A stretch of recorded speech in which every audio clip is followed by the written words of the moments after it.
이번 시간에는 사령운의 두 번째 시로 석벽정사에서 호수로 돌아가며 란 시입니다. 석벽정사 환호중작. 사령운에 대해선 지난 시간에 한번 봤지만 다시 한번 읽어보겠습니다. 동진에서 송나라에 걸쳐 살았으며 상류층 자손으로 태어나 조부와 아버지의 뒤를 이어 공작의 지위인 강락공을 세습받았습니다. 자, 조부인 할아버지가 장군으로 큰 공을 세워서 강락공이 되었는데 아버지와 손자인 사령운까지 그 지위가 세습되었습니다.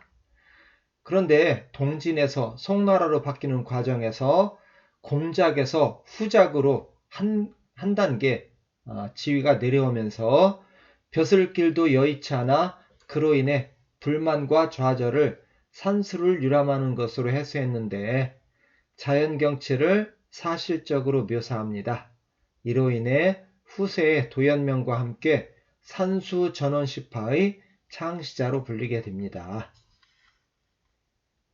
이 시에서는 짝수 끝머리에 발음이 끄트머리 이라고 발음되는 발음을 운으로 집어넣어서 통일감을 주고 있습니다. 휘, 귀, 미, 비, 의, 비 그런 식이지요. 동진의 귀족이었던 사령운은 동진에서 나라가 유송으로 바뀌자 좌천당했다가 다시 관직에 복직했는데 1년 후 사임하고 고향의 장원에서 시를 지으며 한간 생활을 합니다. 고향에는 사시 광대한 장원이 있었는데 할아버지인 사연이 조성했다고 합니다. 장원은 북쪽에 큰 산이 있고 중앙에 큰 연못이 있고 남쪽에 큰 산을 포함하는 규모였는데 사령운은 장원에 있는 호수의 북쪽산 골짜기에 석벽정사를 짓고 호수의 남쪽에 있는 남산에 산장을 짓고 자주 왕래하였는데 이 시는 아침에 호수의 북쪽에 있는 석벽정사를 출발하여 저녁빛으로 덮인 호수를 건너서 남산에 있는 집으로 가며 본 풍광을 노래한 것이라 합니다. 시를 한번 보겠습니다. 석벽정사 환호중작. 석벽정사에서 호수로 돌아오는 중간에 지은 시 사령운. 자, 첫 번째 단락은요. 북쪽에 있는 석벽정사에서 아침에 출발하며 지은 느낌을 적었네요. 아침 저녁으로 기후가 변하고 산과 물이 맑은 햇살을 머금고 있어. 맑은 햇살이 사람을 즐겁게 하니 논이는 사람은 안락하여 돌아갈 것을 잊었다. 두 번째 단락은 북쪽의 석벽정사에서 출발하여 가운데 있는 호수에서 배를 타고서 지나가면서 본 모습을 노래하고 있습니다. 석벽정사의 골짜기를 나설 때는 날이 아직 이르더니 호수의 배에 들어서니 햇빛이 이미 희미해져 숲 골짜기엔 저녁빛이 모이고 구름 노을은 저녁 기운을 거두고 있다. 자, 세 번째는 이제 배를 타고 호수를 지난 후에 남쪽에 있는 산장에 도착하는 광경을 묘사하고 있네요. 마름과 연은 교대로 비치고 부들과 피는 서로 기대어 있는데 풀을 헤치며 남쪽길을 달려 기쁜 마음으로 동쪽 문에 몸을 눕힌다. 자, 마지막은 자신의 생각을 적었습니다. 생각이 단박하면 외물은 저절로 가벼워지고 마음이 쾌적하면 도에 어긋나지 않는 법. 양생을 추구하는 이에게 이르노니 이러한 도리를 한번 추구해 보시라. 자, 시를 해석해 보자고요. 혼단변 기우하고 산수함 정의하여. 혼단 아침 저녁으로 기후가 변하고 산수 산과 물이 청휘 맑은 빛을 함 머금고 있어. 자, 석벽정사에서 본 주변의 산의 풍광을 노래하고 있네요. 혼단변 기후하고 아침 저녁으로 기후가 변하고 산수 산과 물이 청휘 맑은 햇살을 함 머금고 있어. 청휘 등 오인하니 유자담 만귀라. 청휘 맑은 햇살이 인 사람을 오 즐겁게 능 할 수 있으니 맑은 햇살이 사람을 즐겁게 하니 유자 논이는 사람은 귀 담 편안하여 유자 논이는 사람은 담 편안하여 귀 돌아갈 것을 망 잊었다. 맑은 햇살이 사람을 즐겁게 하니 논이는 사람은 안락하여 돌아갈 것을 잊었다. 자, 이제 석벽정사에서 출발하여 호수로 가는 과정에 보고 느낀 점을 기록하고 있습니다. 출국 일상 조러니 입주 양임이라. 자, 석벽정사가 있는 골짜기를 출발할 때는 일 날이 상 아직 조 이른 시간이었는데 석벽정사에서 아침에 출발했는데 입주 호수의 주 배에 입 들어가니 양 햇빛이 이미 희미해졌다. 미희미해졌다. 배에 들어가니 호수에 있는 배에 들어가니 저녁이 되었다. 자, 장원이 얼마나 넓으면은 이 정도가 될까요? 북쪽에는 산에서 출발해서 중앙에 있는 호수에 이르니까 이미 하루가 지날 정도의 넓은 장원이네요.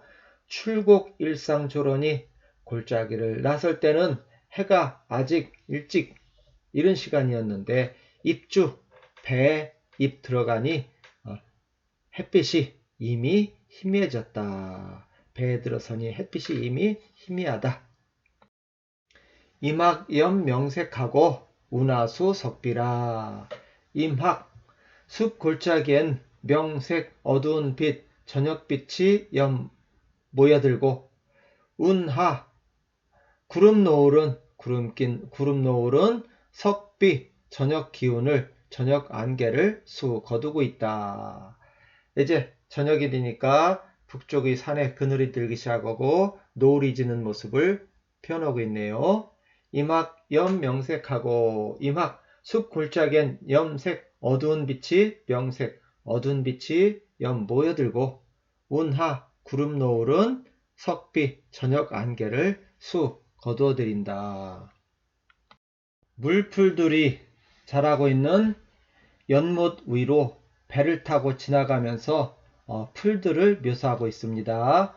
기하질 영위하고 포배상 인의인데 기 마름과 하 연이 연꽃이 질 번갈아가며 서로 화려한 모습을 보여주고 포패 부들과 피는 상 서로인 말미암아 의지하고 있는데 배가 쭉 지나가는데 연꽃과 마름이 보이고 부들과 피 모습이 보이는 것을 묘사했죠.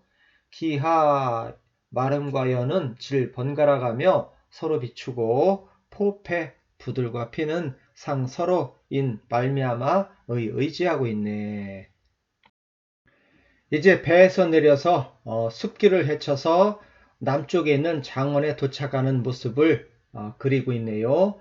피불추 남경하여 유열언 동비라.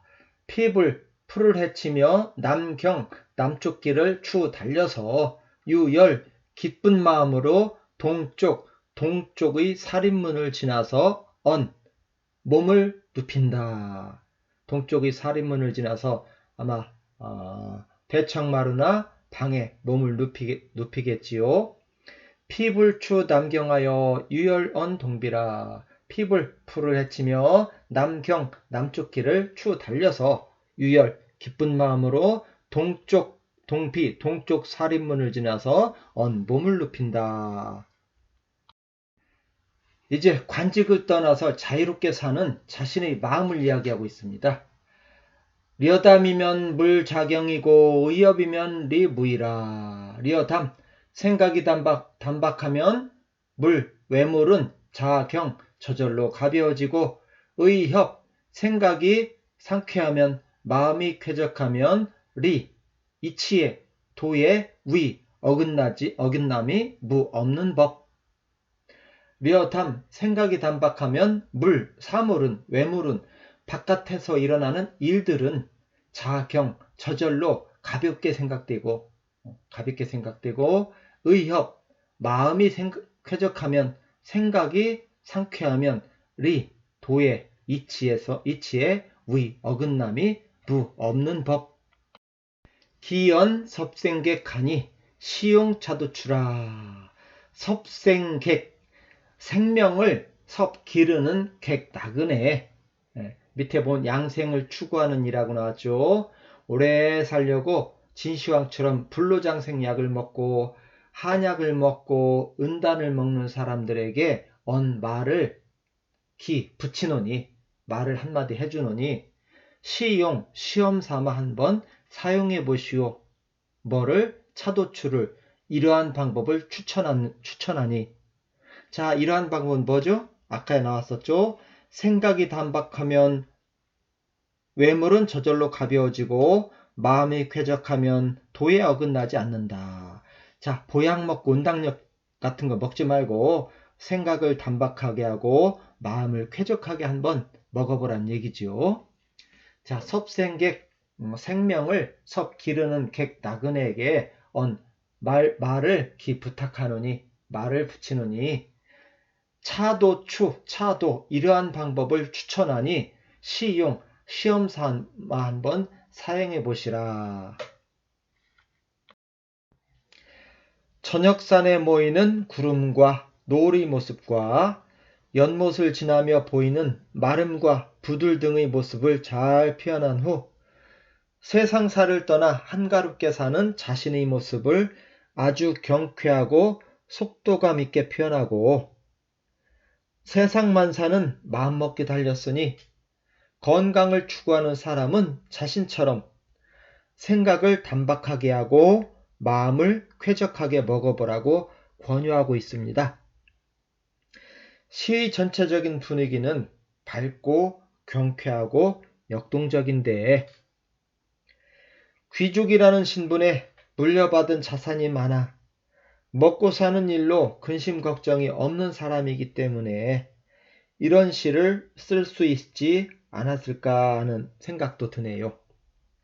물론 모든 조건이 갖추어져 있어도 지나친 욕심과 근심 걱정으로 일생을 불행하게 보내는 사람도 있겠지만요.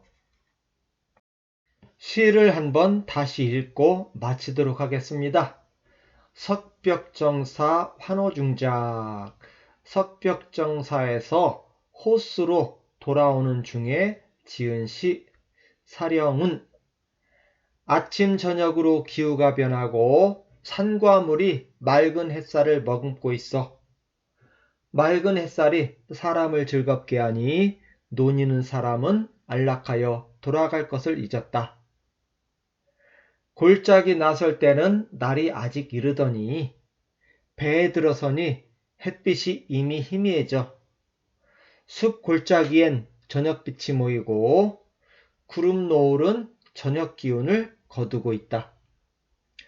마름과 연은 교대로 비치고 부들과 피는 서로 기대어 있는데 숲을 헤치며 남쪽 길을 달려 기쁜 마음으로 동쪽 문에 몸을 눕힌다.